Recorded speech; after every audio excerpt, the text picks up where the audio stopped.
Good morning, everybody. We'll give it just a couple minutes to make sure we have everybody in from the waiting room, and then we'll begin.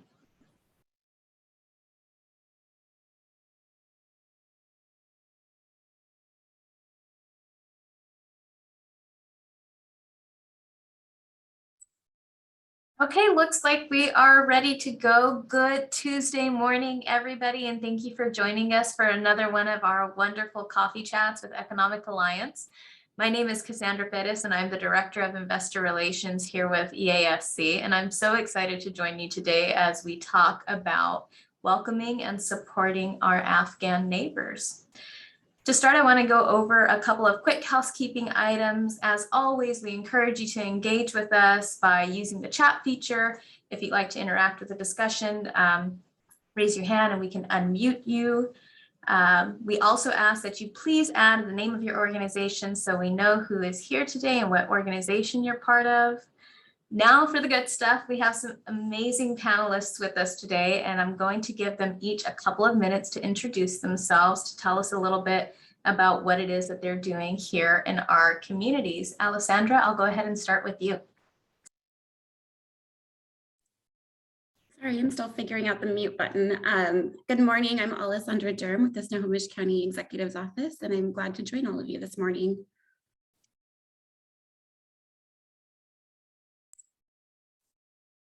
And Van, we'll go ahead and go with you next. We are still waiting for a couple of our panelists.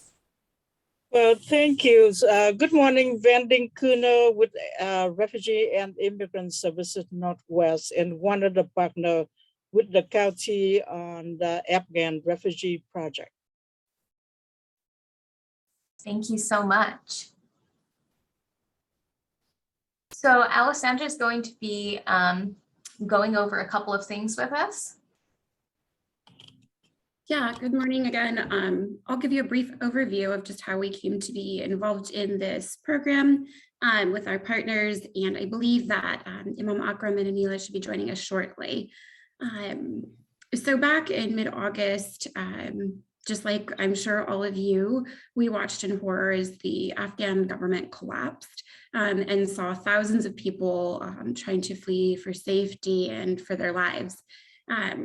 We're really thankful in Snohomish County to have partners like Van and her team at Refugee and Immigrant Services Northwest, and our partners at Volunteers of America Western Washington, and many, many other agencies that I'll talk about in a moment. Van had called me almost immediately after the collapse of the Afghan government to say, we're going to have a lot of people coming to Snohomish County that are going to be in dire need of help, and we need to have a plan in place. And so together with Van and her team and the team at Volunteers of America and the county, we began planning for what it would look like to serve this population, knowing we were going to have a very high number of people coming in pretty short order. So together we created this concept of the Snohomish County Welcoming Center, which is a place where Afghan refugees can come to. We operate once a week at the moment. And when people come to the center, they can get everything they need in one place instead of having to go to different agency offices and places to cobble together their basic needs. And so at the Welcoming Center, we have services such as medical care, dental care, assistance applying for basic needs such as food assistance, rental assistance, clothing, household goods, diapers for their children. I mean, anything that they could possibly need is in that center. We also have amazing partners like Imam Akram and the community at the Ahmadiyya Muslim Community in Monroe. And they've been instrumental in helping us find providing, guidance from a cultural perspective and a religious perspective. They've also been instrumental in helping us find businesses such as an Afghan women-owned catering business to provide culturally appropriate food. We also have prayer services at the center on Friday as well, so that families and individuals that are arriving in our community can feel as safe and welcomed and as included as possible at their very beginning of their time here. Another part of that work that we're doing that's really critical is around rental assistance. And again, I give huge kudos to Van and her team and Steve Corsi and Brian Smith over at VOA for their help with our rental assistance program. when people are coming into our community, into the United States, many times they're arriving with nothing more than the clothes on their back. So being able to get them quickly into a stable housing situation is just key to the beginning of their success here in America. We first opened the center on October 1st, and since that time, we've helped over 300 people. We expect an additional 150 people beyond what we planned for to be coming into Snohomish County within the next few weeks. So activity at our center will pick up. And I think I'd be remiss in not mentioning our other partners as well. We've had amazing support from CMAR Family Medicine, Medical Teams International. I just saw that she joined us. Aneelah Afzali has been amazing with policy guidance and input and just support with working at the state level on policy changes that are needed. We've also had support from Edmonds College, Everett Community College, various departments throughout Snohomish County, and EASC, even for giving us the space to talk about this morning, is so important. We also have an amazing business community and just general community in Snohomish County. Together with the Sheriff's Office, we started a drive for household goods and other basic items. And week after week, the Sheriff's Office was showing up with truckloads of brand new items that the community and businesses had donated to continue to support our efforts. So at this time, we're planning for about 1 year to 2 years worth of operations. Like I said, we're having pretty large rush of people come in, but we know as this process continues, there will still be more people coming in the months to come. So we are looking out for future planning. And that's kind of the key highlights of the background. I'd be happy to pass it back to you, Cassandra. Apologies, I am also working on trying to find my mute button. I see we have Aneelah here. I would love it if you could introduce yourself, Aneelah. Thank you for joining us this morning. Thank you so much, Cassandra. Thank you, Alessandra, for always the work you're doing in your kind words. And hello, everybody. Good morning. My name is Aneelah Afzali, she, her pronouns. I'm the Executive Director of the American Muslim Empowerment Network at the Muslim Association of Puget Sound, or MAPS Amen. MAPS Amen is directly partnering with the state in overseeing some of the coordination of resettling and welcoming Afghan refugees to Washington State. I'm also an Afghan American myself, so the past several months have just been extremely difficult, an emotional roller coaster, overwhelming, and heartbreaking and tragic and traumatizing in so many different ways. But one of the things that has sustained me through all of this is the support and solidarity and people stepping up, everyday people stepping up and wanting to help, and seeing some of the bipartisan support for welcoming and supporting Afghan refugees here in our state and across the nation. That is really what's given me support, so some life-sustaining energy through all of this really, really difficult time. And all of the numerous individuals and organizations who have stepped up and gone far and above, especially in places like Snohomish with the welcoming center that they have there. I'm also a recovering attorney. I left my legal career, and now I'm very blessed to be able to do the kind of work that I do on the front lines of advocacy, justice, service, and more. Happy to share more about my own background or story, but I know we have a Q&A session as well. And in the interest of time, I will just add one piece, which is I do actually currently have family trying to evacuate Kabul, and another family that's outside in a third country waiting to be resettled here as well. So I can speak personally about any of the aspects of this whole evacuation process, as well as here directly in our country, the resettlement work and actual resettlement process. So thank you for having me, and thank you for doing this amazing work. Thank you so much for that, Aneelah. So I will start with our first question, and it is: Ramadan is right around the corner. How can we support refugees through Ramadan? And can one of you explain Ramadan to us? Vaughn, we'll go ahead and start with you this time.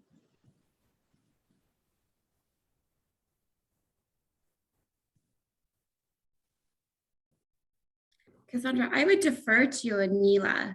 Okay. Yeah, I think Aneelah is the right person to answer this question. Okay, well, we'll start with Aneelah. Sorry, thank you.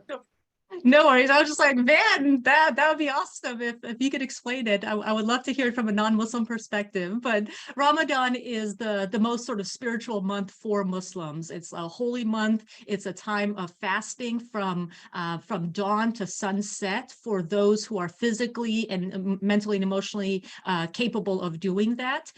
So it's a time of challenge, but it's also a time of beauty and growth and community. And for Muslims, practicing Muslims like myself, it's the favorite time of month, favorite time of year for us in a lot of ways, because it's such a great time to come together in community, break fast together, have that bonding experience of not eating all day. And it also includes not drinking water. And those are the physical aspects. Beyond that, it also includes things like not having negative thoughts, not backbiting, not gossiping, not using bad words, not negative, and any of those like harder things that often are even more difficult than just refraining from the food and drink. So those are just a quick overview of sort of the month of Ramadan, the month of fasting, and it's about getting closer to God and building that relationship. And I kind of see it as a renewal each year, a cleanse, a detox, if you will, a way to sort of purge yourself of a lot of negativity, and a momentary pause in our very hectic, busy lives, oftentimes, to really prioritize spirituality and our connection to God.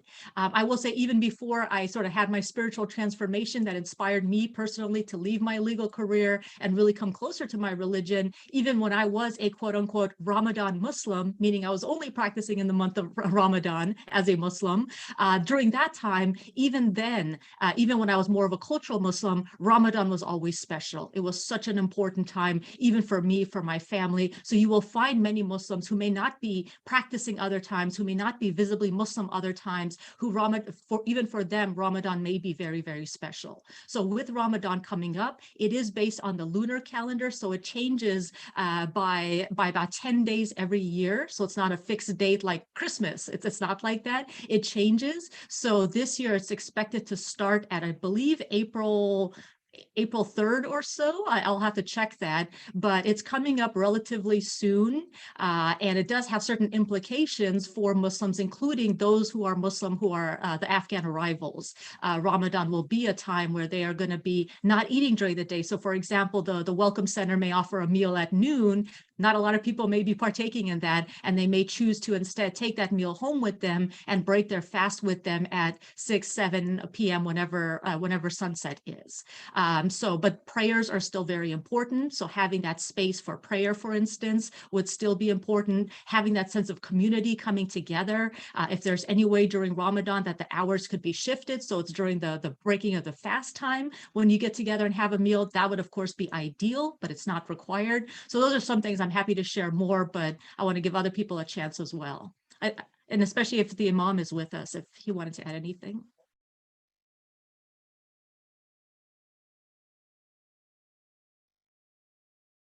Don't see Imam here just yet, but Alessandra, Van, did you guys have anything to add about any resources available for during the month of Ramadan?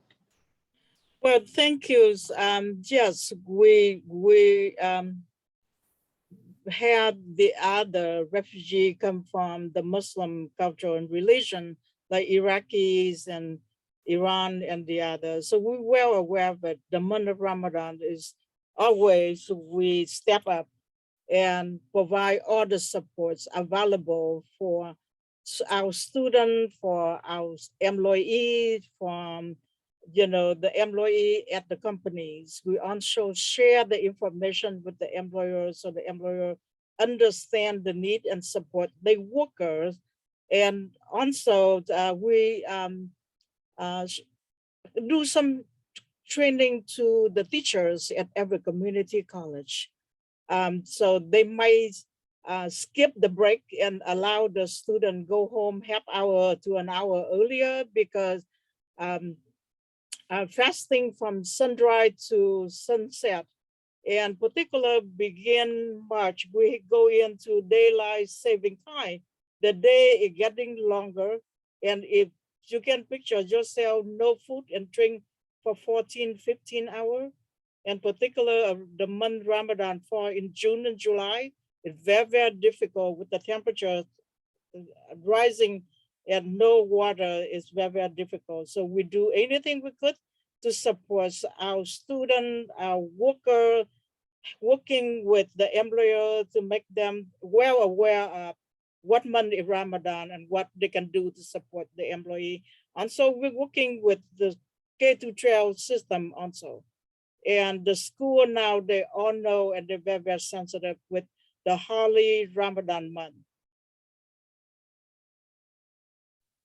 So much. And if I could just, Yeah. sorry, Cassandra, I was just going to say, I definitely agree with the suggestions Van made, and would just add, for people who are employers, for people who are teachers or school districts or anything else like that, any kind of adjustment of schedules that any flexibility that you may have, any kind of adjustments of schedules to allow for sort of tests, for instance, to be taken later at a different time.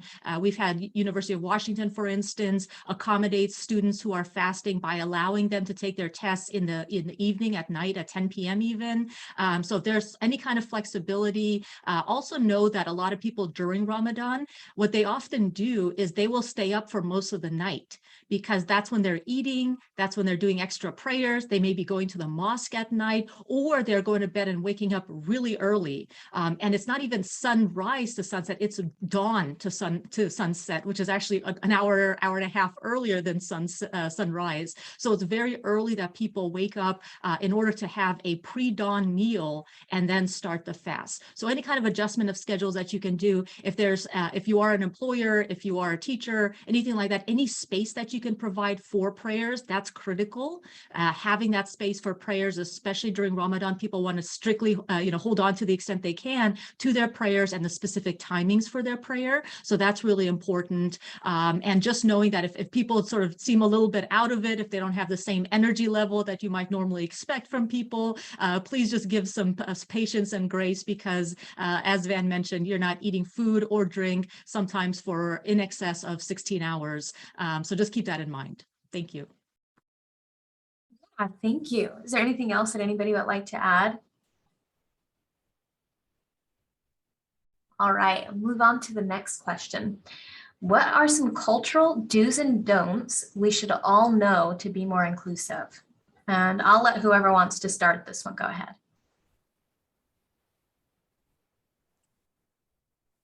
Aneelah, do you want to start? And then Dan and I can fill in. Sure, I can definitely start. I don't want to be talking too much, but just a few different things. I mean, I think each culture has their own beautiful aspects and beautiful parts and everything. And Afghan culture, of course, is no exception. The Afghan people, generally speaking, are very sort of hospitable, loyal, and proud people, including of their culture. At the same time, we're coming across people who are here under some of the worst traumatic circumstances.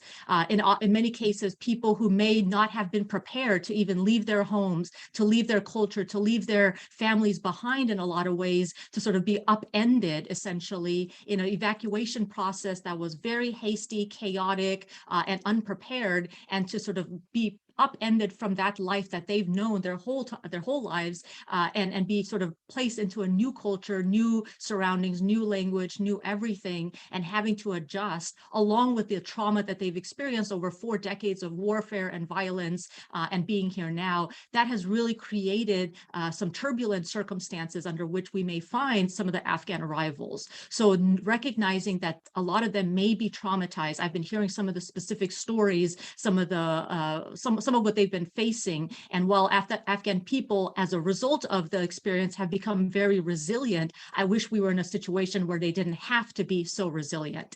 But just keep that background of trauma in mind as you have these interactions. But some of the specific things to just sort of be aware of, some of this has to do with culture, some of this has to do with religion or religious perspectives and everything as well. One is that there may not be, they may be There may be a level of modesty practice among the Afghans. You might find this especially among the Afghan women. So just in terms of clothing, how they present themselves, how they interact, and as part of that modesty and respect by both sort of men and women, you may have things, for instance, that people may not be shaking hands with members of the opposite sex. And something that I always say to sort of be on the safe side, if you don't know how to interact with somebody, especially if it's a member of the opposite sex, if you're saying hello or welcome to them, is to just put your hand on your heart and allow them to be the first ones to extend their hand. That's one piece that I would mention. Another thing that I will mention is if people are praying. So for instance, if people are praying at the welcome center or at an office that you may be working at, not crossing in front of them while they're praying. That's a big thing. Or recognizing that they are in the middle of prayer, so they may not respond or answer any questions or comments that you may make to them while they're in the middle of that prayer. I think that's important. I think recognizing just the huge diversity in the Afghan community. A lot of people have a certain perception of like, oh, this is what an Afghan looks like, and they may have a certain image in their head. But Afghanistan as a country is actually one of, if not the most diverse country in the world in numbers of ethnicities, in numbers of languages, in numbers of religions. So you will have people who are sort of blonde-haired or green-eyed or just different things that may challenge your precepts of what you think an Afghan person may look like. So just recognize that there is a lot of diversity. And as part of that diversity, even some of the general cultural comments that I may be making, they may not apply to individuals. So it's really important to have communication and find out from the people you may be interacting with what their preferences are, how they choose to interact, what level of religiosity they may have, what level of cultural preferences they may have.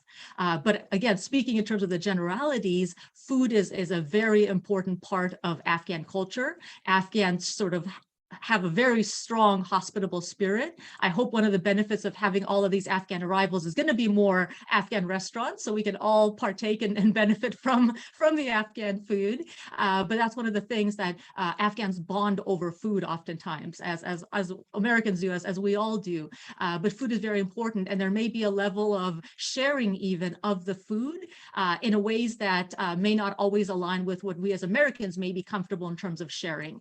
So there may be eating together from one large dish at times. There may be eating with their hands. These are all just differences that we see in other cultures as well. And it may be practiced, again, not by all the Afghans you may encounter, but by some of the Afghans. So just keeping that in mind. In terms of hospitality, tea with dried fruits, for instance, is always very common among Afghans. They will want to invite you. When they're talking to you, they may always like, I know with my family in Afghanistan, every time we talk, it could be like we have a conversation, we hang up, and I call them right back to follow up about something else. And I just spoke with them, and they will start all over again with a hello, how are you? How's your mom? How's your dad? Like that is always a precursor to having the longer conversation. So just keep that in mind. There's also oftentimes a level of formality that some of the Afghan arrivals may have that we here in the US may not have that same level of formality, especially formality with authority. So you may have some Afghans, for instance, again, not all, but you may have some Afghans who may not look teachers in the eye or may stand when a teacher walks into a room, or if there's a police officer, there may be a level of sort of both trauma potentially or sort of level of authority and respect. You may have just different sort of nuances in how they interact, especially with authority figures. So just keep that in mind and helping some of the Afghans know that, hey, you don't have to stand every time this person walks in. You can actually have an honest exchange and not talk back to people, but be able to talk to them in a way that they won't find offensive if you challenge them on certain things. I think, again, this doesn't apply across the board, but it is something to keep in mind. And then finally, and I have some other things as well, but I'll just mention two final things. One is space and privacy. Afghan culture is very communal. Far more than individual. It is very much a sort of, they think of being, the whole community together and families together. Family is so extremely important, which is actually one of the reasons that a lot of the Afghan arrivals are facing difficulty, is they're separated in a lot of ways from their extended families or even immediate families in Afghanistan. And that family separation is a real source of trauma right now. It's a real difficulty, especially in a culture where family is so important, and you really sort of do raise kids together as a village, as a as a larger community and family. So this is sort of a new sort of challenging aspect. But the other final piece that I'll mention is recognizing that some of these people, a lot of them perhaps, they're professionals, or they were professionals in Afghanistan. They may be coming with skill sets and professional training and background. Like I was just talking about a gynecologist, a female gynecologist doctor who's here from Afghanistan. We have a lot of tech folks who've arrived. We have sort of so many different backgrounds of the people. Not everybody. You could have some people who might not have gotten the opportunity to be educated or get education as well in the mix. But there may be people who have a lot of professional talents. And again, a lot of these people were not prepared to leave their world that they know behind and start a brand new here. But knowing that, and knowing that some of the professional trainings and backgrounds that they may have could actually be skills that we can hopefully help them pursue here and apply here in the US as part of their career development, I think that's really critical as well. So looking for those opportunities and ways to engage their professional skills, and knowing that just because somebody is a refugee does not mean that they were, desolate, for instance, or in need. And especially with the Afghan arrivals that we're talking about, a lot of them are here because our country made a promise to them. And unfortunately, we have broken that promise to many who are still left behind in Afghanistan. But the fortunate few who made it here, we can at least welcome them. We can at least do our part to step up and help fulfill at least a portion of our country's promise to these individuals, many of whom risked their own lives and the safety and well-being of their family and loved ones to stand shoulder to shoulder to support our US troops and support the Allied mission in Afghanistan for over 20 years. Well, I just want to ask, after Aneelah shared with you, that's incredible and valuable information. And I'm glad Aneelah attend the meeting today and share with you the do and the don't. With a person has, our agency, 44 years old, working with refugee and immigrants in the last 44 years. We don't jump into assumptions and thinking that's what the Vietnamese are about, that's what the Iraqis are about.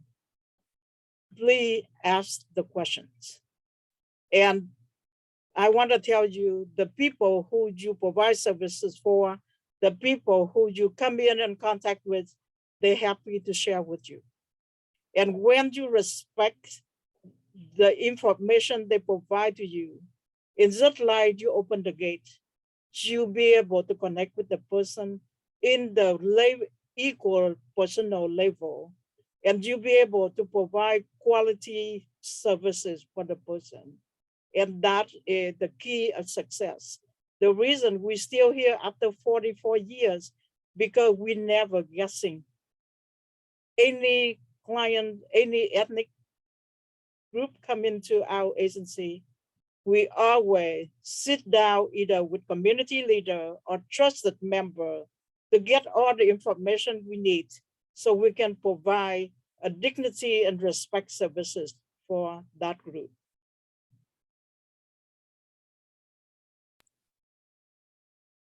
Sandra, anything you'd like to add? No, I was just going to say thank you, Van and Aneelah. I think you've covered that very, very well. And I just want to acknowledge that Imam Akram was on the call and we just had trouble getting him over to the panel. So he's here as well now. Imam, if you'd like to take a moment and introduce yourself, please go ahead. And if you have anything to add, the current question that we are on are do's and don'ts we should all know to be more inclusive. Okay. Well, first of all, thank you very much. It's an honor to be amongst all of you. My name is Azam Akram, and I function here in the Pacific Northwest as an imam for the Ahmadiyya Muslim community. I'm based out of Monroe, but we have mosques across just the Pacific Northwest and Boise, Idaho. I have to travel to. Actually, I'm heading to Portland today. So, it's a very interesting time. And when I was asked to be part of this group, I had called Katie and asked her what the expectations were. And she just come to have a conversation. So, um, I would like to appreciate all of you and specifically the organizers. Alessandra, I know, and that's how I got in here. I think you've heard a lot of great do's and don'ts. And one thing I would be very mindful of, it's not a do or a don't, it's just a fact of the refugee experience, when one goes through trauma, as Sister Aneelah mentioned, which is so right, there's a part of you that sort of takes on a new persona or challenge of its own. And what I'd like to say is when you meet some of these folks, you'll kind of see it in their eyes, and you might take it to be a level of distrust or suspicion. But the fact of the matter is that these people have gone through some serious challenges. Not just that, it's just generational trauma. If you study the region and the people and their culture and just the vibrancy of and value that they bring, as Sister Aneelah also mentioned, I think it's just a great tool to harness and to cultivate. So by Snohomish County putting this thing together, you've got Van, who is top notch at what she does, and pooling these resources together, I think, has been phenomenal. I know they're doing stuff as well in MAPS. I was on one of the other conferences where Sister Aneelah was also presenting, phenomenal, as to how to approach, how to deal with it, and how to not only benefit them, but you'll benefit yourself, you'll benefit the community. So there, folks are very warm-hearted folks, but you'll also see stories of, you'll meet a girl who's used to come, and what we do at the mosque here as we function is we just sort of help out with the food and other logistics and the setting up of the Friday prayers, which is actually when the center is open. But it's just a phenomenal opportunity to help out. But you'll meet folks who, for example, children. There's I think a 7-year-old little girl who comes to the center, and I was told that she'd be collecting toys, and she'd be collecting toys for a 3-year-old. And when she was asked, she says, "I'm here by myself, and I'm here also with my 3-year-old sister." So there's that as well that these individuals are going through in terms of the challenges. But the fact that you guys are all congregating and talking and discussing how to better help them, I think all of the good stuff has been covered. But particularly what Van said is that you don't base anything on assumptions. So get to know the person, get to connect with them on a level that will open up certain aspects of their lives that you can connect with and get to know them better. I think it'll be a very valuable experience for all. So that's all I have to say, and thank you very much. Thank you so much. Alessandra, we have few questions on the chat. Do you think, can we answer some of them? Sure, we can go ahead and answer a couple of those.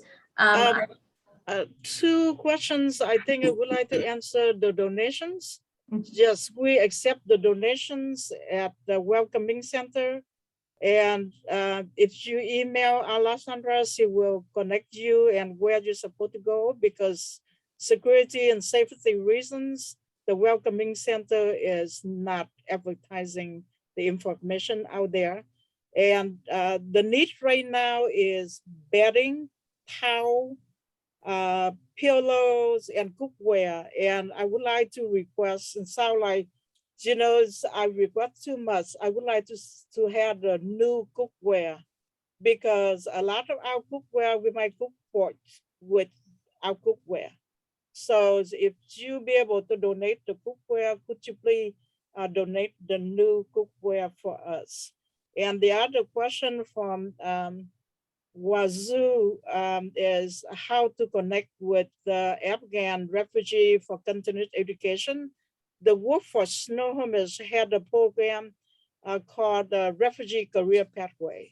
So they had the navigators and they're working with the refugee staff, identify the Afghan clients who had education, want to return back to their old occupation, or some of them want to change the career.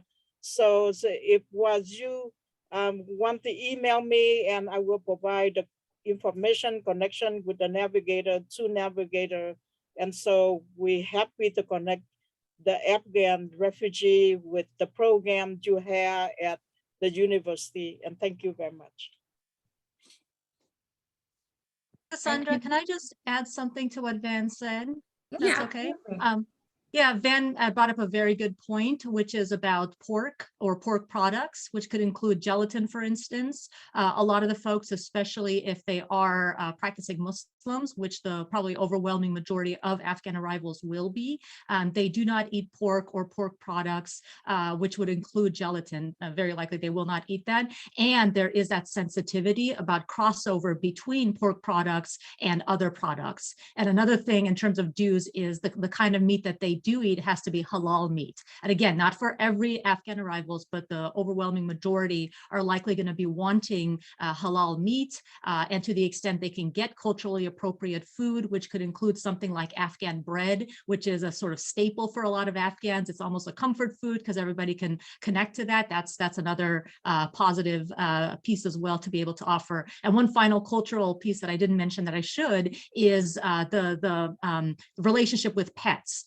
Afghans, Muslims more generally, may have pets, and in Islam, of course, it is a requirement to treat all sentient beings well, and we have a responsibility towards all, including animals in Islam, but they may have a different relationship of not having pets in their home. That may be different for the Afghans. So if they see like a dog, there may be some who are scared of them, or they may not be comfortable with having animals in their home at times. So just keep that in mind as well. Thank you, Aneelah. Cassandra, I'm kind of tracking questions. Do you want to read these off, or do you want me to go through them? Whatever you're comfortable with. I'm happy to read some off. I did see that somebody asked if monetary donations were welcomed or accepted and how we can get that to you if that is something you're accepting. Yes, we do accept monetary donations. I will try to grab the link here. Volunteers of America early on set up a dedicated page to funding. So we can make sure that's posted in the chat, but they are accepted and very much appreciated. And then I'm kind of scrolling through so I don't miss anybody. I saw a question earlier from Mark about how can folks connect with immigrants who may wish to start or continue their college education. That's a very big need. As Aneelah mentioned earlier, many people that are coming through have professional backgrounds, so they may just need re-credentialing, which is a process depending on what their field is in the United States. So that's an area of need. And there may be people who didn't have an opportunity to pursue an education back at home and may be interested in doing so now. Anyone that's interested in supporting the effort in this way, I would recommend connecting to Van and her staff at Refugee and Immigrant Services Northwest. Beyond the Welcoming Center, Van and her team and the folks at VOA have case managers that are dedicated to working very closely with the individuals and families that are coming in. So they will know very in detail what their needs might be or what their interests or aspirations are. So if you have an interest in helping in that way, I would definitely recommend connecting to Van. And Van, if you can put your email in the chat, I think that would be helpful too. I did. I put my email earlier when I introduced myself. And just sharing with you the information, in the next 2 weeks, we will receive 150 new Afghan come to Snohomish County. We are the second in the state of Washington receive Afghans in our state. And so today, as I got the email, we will have 18 people will arrive to our county at 1:05. And tomorrow we have 2 families. And on February 10, we have 53 people coming in. And next week, the number probably the same, and the week after that. So with the housing, it's very, very tight. If any of you on the call, do you know somebody had a duplex, or do you know some of the friend and family member own the apartment complex? Could you please email me and let me know? We love to see you support the new Afghan come to our area, because right now we contract out with 3 extended stay, one in North Everett, one in South Everett, and the other one in Linwood, to keep our family there. And we had a caterer provide food for our newly arrived Afghan, and we helping the family apply for public assistant, healthcare assistant, and food assistant also. And some of the Afghan women are already ready and want to sign up for ESL. So I think I saw Dr. Singh earlier on the call. We enroll over 25 people with your school, Dr. Singh, and at least about 10 of them in average right now. So the number will continue to increase. The school will get impact the most is the Edmond school districts, followed by Everett and Mukilteo, that the 3 school districts will be impacted by the influx of our Afghans. So we were working with the school district and help them to understand the needs of our children. Thank you, Van. That's very helpful. And Larry, that I think answers part of your question. You asked if we could tell you how many people have resettled here to date. I can tell you that through the Welcoming Center, since October 1st, we've welcomed in over 300 people. And as Van mentions, in the coming 3 to 4 weeks, we're going to be welcoming an additional 150 people than originally planned. And we expect that number to grow over the coming months. And also, I would like to add on, we already see the second-degree migrations. People from King County, maybe they don't like Aneelah, so they move up to Snohomish County. So we see quite a few of people in King County move up to North already. We have people from Florida, Arizona, Texas, and New Jersey. The latest is people from California, one family from California come up. I talked to them, I said, why don't you leave the warm weather and come up to us? And they said, they heard the services here is incredible. We had a great support from community, so that's why they're moving up. And then, thank you, Van. The next question, and on the monetary donations, before I hop to the next question, I got confirmation from Brian Smith over at Volunteers of America that they are still hosting the monetary donation page. So if you go to Volunteers of America's webpage, you will find the link to supporting this work. And they've just, like I said before, have been absolutely phenomenal partners in this. The next question that I see here is from Kristen, and she's asking, for new cookware, does that include everything from pots, pans, utensils, plates, anything specific for cookware? Kristen, yes, that includes everything. So families are starting completely from scratch. And as they move into their permanent apartments, they really are needing everything that you would need to furnish a kitchen and a house. Imam Akram, Aneelah, any specific cookware, cooking utensils that you could think of that would be needed?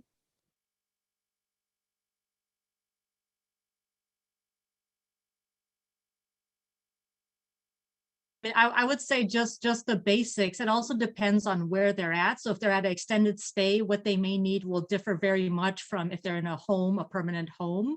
So just keeping that difference in mind. We actually have a list of non-perishable food kits that has been reviewed by a few different Afghans that aligns with some of the specific needs of food items. And then there's also some cultural notes that we have for just some general things to keep in mind that it could include some of the cooking ware that I will see if I can put a links in the chat for folks. So that might help answer some of those questions. Thank you, Aneelah. And then I was remiss in mentioning one of our key partners, and I think a partner that's of interest to many of you as well is Workforce. So they have a Refugee Careers Pathways program, and we've been having a lot of conversations with the workforce team around career pathways, educational opportunities, and with this specific population, re-credentialing for those that hold professional certifications at home, that would be of very high value here in the United States as well. So I was remiss in mentioning them, but I do see that Ruth added a link to that work here as well. Alessandra? Yeah. Yeah, I had to think about the cookware stuff. From my experience, when I've gone into the homes, it's usually like rice is a big thing. Like they wouldn't necessarily use something that we would use, and I'm just trying to think of something right now, but those large pans, there's something called a tawa, which is just a cast iron kind of griddle where you can make flatbread and things like that. Then there's the stews that they eat, which is you would want a quart dish. But other than that, plates, cups, utensils, I don't think they would need like any electric mixers or things like that. But that's certainly up to them. But I think the need would be just the basics right now. Yeah. Thank you, Imam Akram. And I saw somebody mention in the chat too, tea sets. So like a tea kettle and things to prepare tea would be fantastic. And I think greatly appreciated too. And Aneelah made some notes in the chat as well. She mentioned the teapot. So for those looking for additional ideas, and she also included a grocer that would be a good resource. So take a look at the chat for some notes there. And Alessandra? Yep. I also saw a note where somebody is going to be hosting an Afghan family in their home, and they are looking for a list of resources. Can we help them out there? Yes, I responded to Joanna directly, but for anyone else that's interested in a program like that, I believe Airbnb and others are hosting some type of programs. If you're going to be hosting Afghan families or individuals in your home and you want to connect them to resources, please send me an email. We keep the Welcoming Center information private just to protect everyone's safety, but that would be a great place for them to be looped into for that social aspect as well as the connectivity to resources. So I'll put my email again in the chat. And if you are hosting, please just send me an email and I'll make sure you get that information. And also, please contact me and we will be able to help the family connect with resource from Department of Social and Health Services. We do everything for the family, from guest assistant, food assistant, and medical assistant for the whole family. And we have the staff who locate inside of Department of Social and Health Services. So normally all the process take less than 1 week for the family get all the services they needed. And I just want to share with you the 2 hot items at donation center is the tea kettle and rice cooker. So that's a 2 hot item. We always short and we really need it badly. Yeah. Thank you for that. While we're talking about all these wonderful resources, I want to ask, what are some of the current needs that are being unfilled so that we can help support? And I apologize, I don't know what happened to my lighting in here. Well, I think the unmet need can be filled at this point is the separation of the family. I have quite a few of the family come to the Welcome Center is normally the husband be able to get through the gate at the airport and the family left behind. And that's the most difficult unmet need. You know, it's hard to support our member at this time. We work very, very closely with 2 congressmen in our district, Pamela and Rick, and fill out the forms and, you know, anything we can do to support the family. And the 2 offices very, very helpful and keep us updated with all the changings and what they think they can do for the family. That's the most unmet need for probably 30% of the Afghan came to our Welcome Center at this point. Thank you, Van. Imam Akram or Aneelah, do you have additional needs to add? I would just add a few things. I mean, I think Van is probably in the best position to identify any specific donated items like new bedding, new mattresses, just things like that, diapers, hygiene kits. Those are some things that just immediately come to mind. But of course, Van is in the best position to share exactly what the donated goods needs are. But I would say, as Van recognized, that support at a national level for the continued family separation and trauma that a lot of folks face is something that's impacting so many of the arrivals. We've unfortunately already heard people saying things like, send me back, I want to go back because I can't be here alone if my family is left to continue to face the Taliban in Afghanistan. They're under threat. I can't be here myself alone. So we've been hearing messages like that because people continue to be separated from their families. We also need our state to really step up and help support with funding and otherwise the refugees in our state. Washington has been a very open and welcoming state overall to refugees historically and today. And if folks can really advocate not only with your federal representatives about the national situation and international situation and how we are addressing the continuing Afghanistan crisis, but also with helping get dollars here in our own state to support refugees in Washington. I know Snohomish County, the Welcome Center, has submitted a request for some funding support there. And we've also submitted a request to representatives for additional funding for refugees in Washington state. So if you talk to your state reps or senators, please mention to them that, hey, they should be supporting extra funding for refugees overall, not just Afghan, but all refugees in Washington to help with state funding to supplement the federal funding. And the final piece that I'll just mention too, and this is a little bit more perhaps political, but Afghanistan right now is facing a crisis, shortage of money, shortage of food.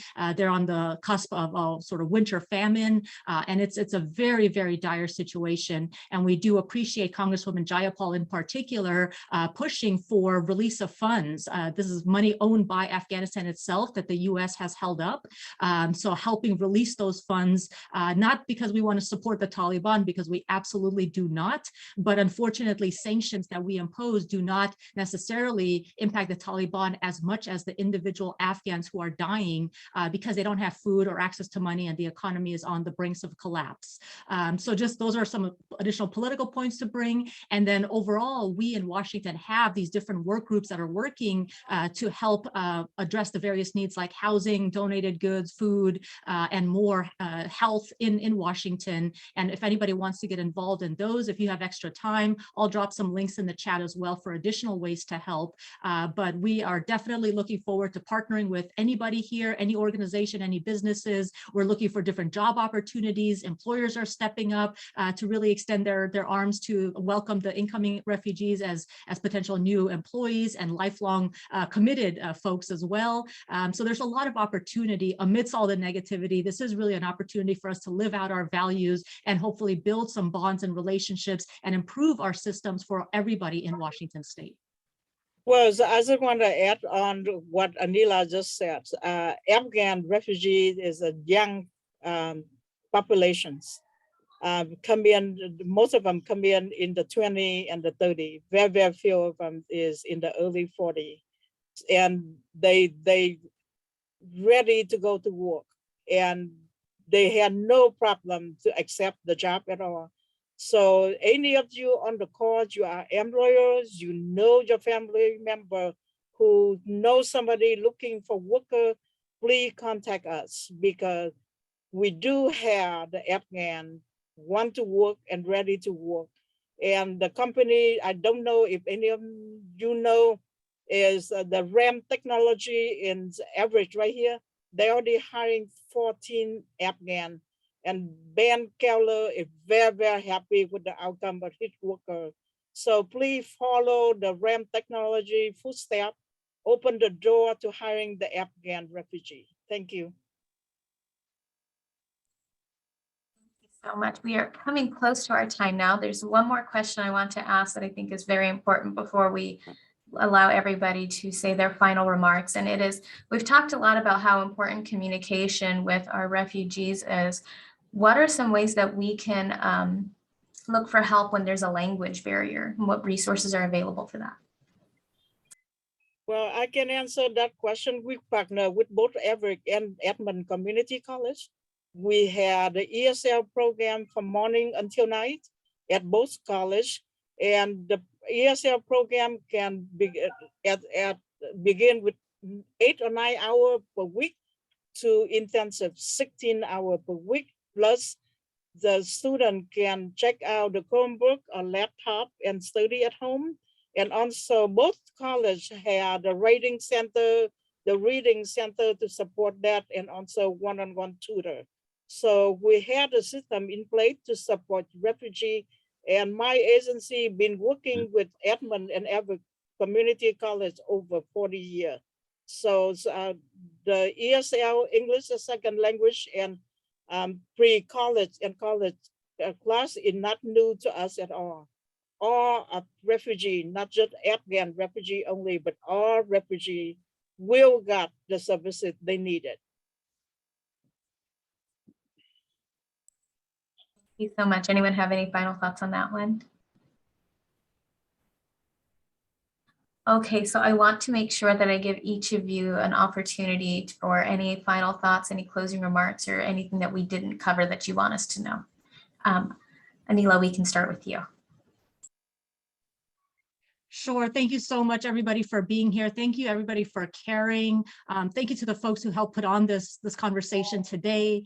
We're so grateful for everybody, again, stepping up. That is really what has given me hope and strength through all of this, as I mentioned before. Alessandra, Van, Cassandra, Katie, Imam Azam, and everybody else who's been part of this and part of the effort to help welcome Afghan arrivals. I will also mention that one additional thing that we need to make sure we stay ahead of is any kind of hate narrative or any kind of increase in xenophobia that unfortunately we've already started seeing. And one of the beautiful ways to do this is to promote a different message, the message that I have behind me in these signs, that we welcome our Afghan neighbors. You can print these signs and post them in your schools, in your churches, synagogues, temples, mosques, places of business, homes, anywhere else, and really help create a culture of welcome and inclusivity so that we can all benefit from these folks who are arriving, who really want to help start their new lives here in a positive way. And thank you in advance for everything you each are doing to help make that possible.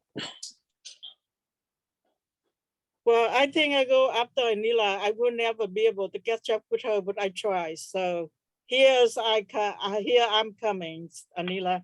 So I just want to share with you a little bit. As a former refugee myself from Vietnam 46 years ago, my situation just like the Afghan. I had 20 minutes, packed my bag, and leave the country 11 days in the boats, and finally landed in Subic Bay, Philippines. So doesn't matter, our country divided right now. Doesn't matter all of the commotion out there. I just want you to know, Snohomish County is the best place to live, work, get education, and raise family, particularly our children. So thank you very much for the pouring support from the government level, local government, business, community member. Together, we make a difference in our community, and thank you.